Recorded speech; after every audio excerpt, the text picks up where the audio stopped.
नमस्कार दोस्तों, कैसे आप सभी। उम्मीद है आप सभी अच्छे होंगे, मस्त होंगे, दुरुस्त होंगे। जैसा कि मैं कल स्पिनिंग का टॉपिक लेकर के आई थी और फर्स्ट पार्ट में हमने स्पिनिंग के बारे में देखा, उसके कितने टाइप्स होते हैं उसके बारे में अब लेख से चर्चा कर रहे हैं। उसमें जो है आया था मैकेनिकल और केमिकल में आया था। मैकेनिकल में आया था तो मैकेनिकल में जनरल वाला देख रहे थे, जनरल के कितने टाइप्स होते हैं उसके बारे में। जैसे कि हम पारंपरिक देख रहे थे और सामान्य देख रहे थे।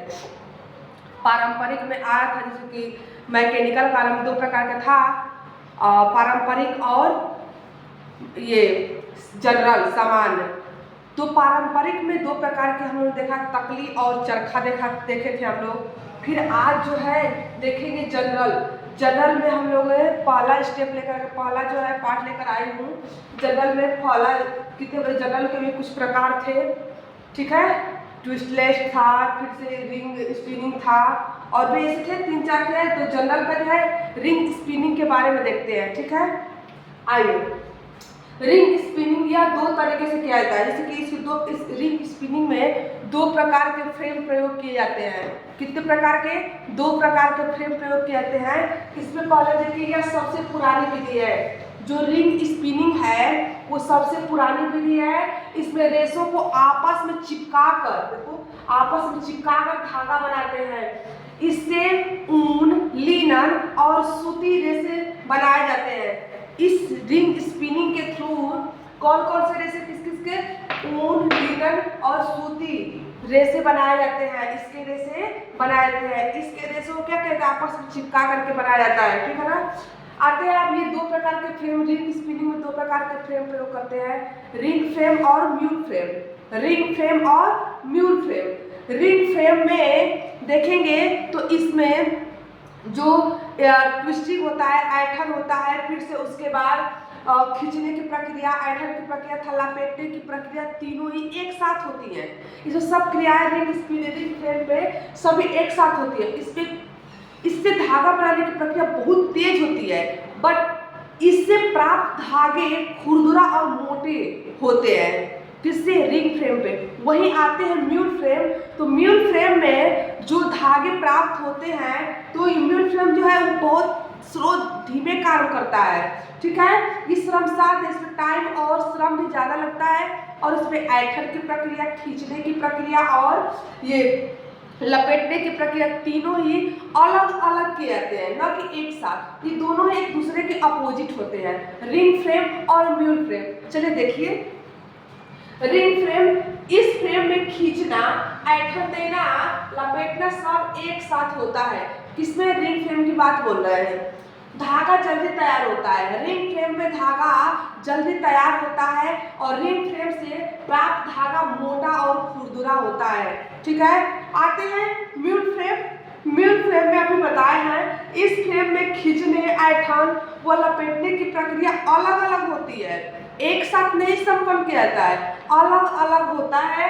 और इसमें जो है क्या होता है, इससे श्रम साथ, टाइम और श्रम ज्यादा लगते हैं। म्यूल फ्रेम पे जब अलग अलग, जाहिर सी बात है, जब अलग अलग प्रोसेस होगा, खींचना अलग हो गया, ऐठन अलग करना है, फिर से उसके बाद लपेटना अलग से करना है। तो जब अलग अलग काम डिवाइड हो गया है तो जाहिर सी बात है कि समय भी ज़्यादा लगेगा और समय ज़्यादा लगेगा तो हमें मेहनत भी ज़्यादा करना पड़ेगा, ठीक है। और जिसमें मेहनत लगती है वो तो अच्छा तैयार होता ही है।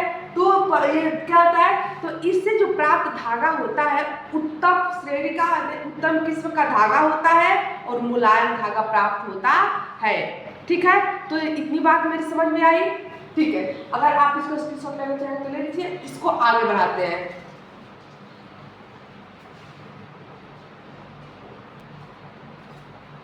उम्मीद है स्क्रीनशॉट ले लिए होंगे लोग। चलिए इस क्लास को आगे बढ़ाते हैं। अभी उसमें सामान्य में, जनरल वाले में चल रहा है। पारंपरिक वाला तो देख चुके हैं कल का, सामान्य वाले में चल रहा है, ठीक है। सामान्य वाले में दूसरा है self twist method. Self twist method यानी स्वयं ऐठन देने वाली कताई। स्वयं ऐठन देने वाली कताई होती है। इसमें ऐठन देने की अलग जरूरत नहीं होती है, स्वयं ही ऐठन दे जाता है। यह स्पिनिंग की प्रक्रिया का विकास, जो यह स्पिनिंग का प्रक्रिया है, यह स्पिनिंग की प्रक्रिया ऑस्ट्रेलिया में शुरू की गई थी, ठीक है ना।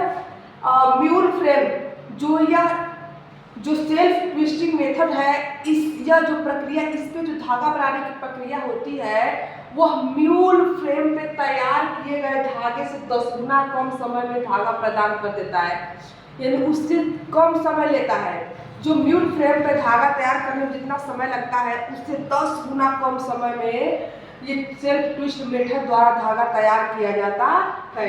इससे तैयार धागा बेस्ट क्वालिटी का होता है, इसमें कम समय भी कम लगता है, लेकिन इससे प्राप्त धागा भी क्या होता है, अच्छी गुणवत्ता वाला या फिर उच्च गुणवत्ता वाला होता है। इससे ठीक है ना। आगे चलिए, तीसरा ओपन इन मेथड स्पिनिंग, यानी खुली प्रक्रिया द्वारा या खुली अंतिम कताई है। खुली अंतिम कताई के द्वारा देखिए, यह कताई की प्रक्रिया जो इस कताई खुली यानी कि ओपन एंड स्पिनिंग है, जो ओपन इन मेथड स्पिनिंग है, इस प्रक्रिया की शुरुआत 1960 ईस्वी में किया गया था, या 1960 ईस्वी में शुरुआत हुई थी। इसमें बिना कॉम्बिंग का रेशा प्रयोग किया जाता है, बिना कॉम्बिंग का ही इसमें धागा रेशा प्रयोग किया जाता है, और उसमें कार्डिंग की प्रक्रिया होती है, ठीक है ना। कार्डिंग की प्रक्रिया उसमें होती है, या कॉम्बिंग नहीं, कार्डिंग की प्रक्रिया, इसमें कार्डिंग की प्रक्रिया होती है, ठीक है ना। ये और इस समय इसमें क्या होता है, जो ये ओपन इन मेथड स्पिनिंग है, इसमें समय क्या लगता है, समय कम लगता है, धागा भी मोटा तैयार होता है। देखिए समय कम लगता है लेकिन धागा भी इससे क्या होता है, मोटा तैयार होता है। फिर से एक बार देख लीजिए, सरसरी निगाहों से ट्विस्ट मेथड यानी कि ऐठन देने वाली कताई, ये इस स्पिनिंग की प्रक्रिया का विकास ऑस्ट्रेलिया में हुआ था।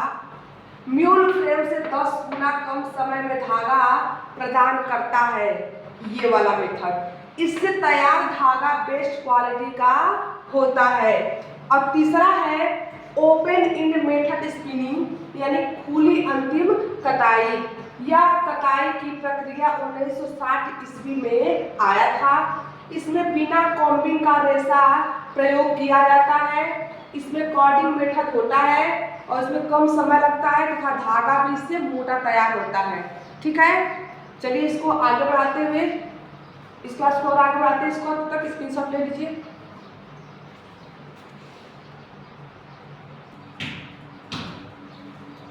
देखिए अब चौथा देखते हैं, फ्रिक्शन मेथड यानी घर्षण मेथड द्वारा कटाई।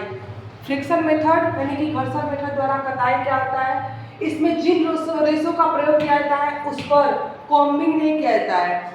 इसमें यानी कि फ्रिक्शन विधि द्वारा जिन धागों का प्रयोग किया, जिन धागों का निर्माण होता है उसमें जो रेशे होते हैं उस पर कॉम्बिंग यानी रेशों पर कॉम्बिंग की प्रक्रिया नहीं होती है, इससे प्राप्त धागा कमजोर होता है, इसको खींचने पे क्या होते हैं, टूट जाते हैं सब, अर्थात इसमें तनाव सहने की क्षमता नहीं होती है, ठीक है।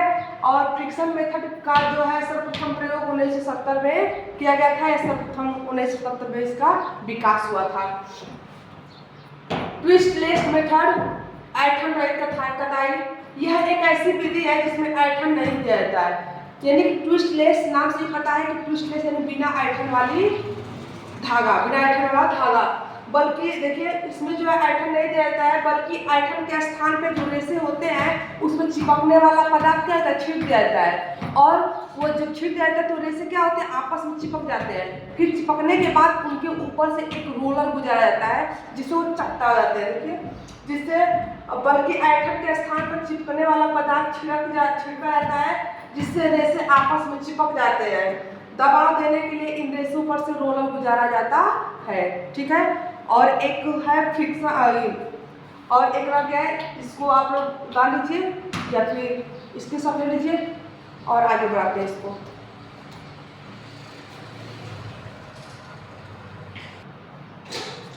हाँ, छठवां है इलेक्ट्रोस्टैटिक मेथड। इलेक्ट्रोस्टैटिक मेथड, इस मेथड का आविष्कार या विकास 1960 ईस्वी में हुआ था। इससे प्राप्त जो धागे थे वो बहुत ही मजबूत थे, स्ट्रॉन्ग मजबूत धागे से प्राप्त होते थे, और इस विधि में क्या कहता है कि छोटे धागों को बड़े धागों से क्या कहता है, अलग अलग कर दिया जाता है, ठीक है। छोटे रेशे को बड़े रेशे से अलग कर दिया जाता है। देखिए इस यानी इलेक्ट्रोस्टैटिक मेथड का आविष्कार 1960 में हुआ था, विकास विकसित हुआ था 1960 में। इस विधि में छोटे रेशों को बड़े रेशों से अलग कर दिया जाता है, इसके बने धागे मजबूत और टिकाऊ होते हैं। ठीक है, तो आज के लिए बस इतना ही। कल जो है फिर हम लोग देखेंगे केमिकल विधि द्वारा धागे बनाने की विधि या स्पिनिंग की प्रक्रिया, केमिकल विधि द्वारा कैसे कैसे कौन कौन होता है, उसके बारे में अब कल हम लोग नेक्स्ट पार्ट में देखेंगे। ठीक है, आज के लिए इतना ही बस। नमस्कार, राधे राधे।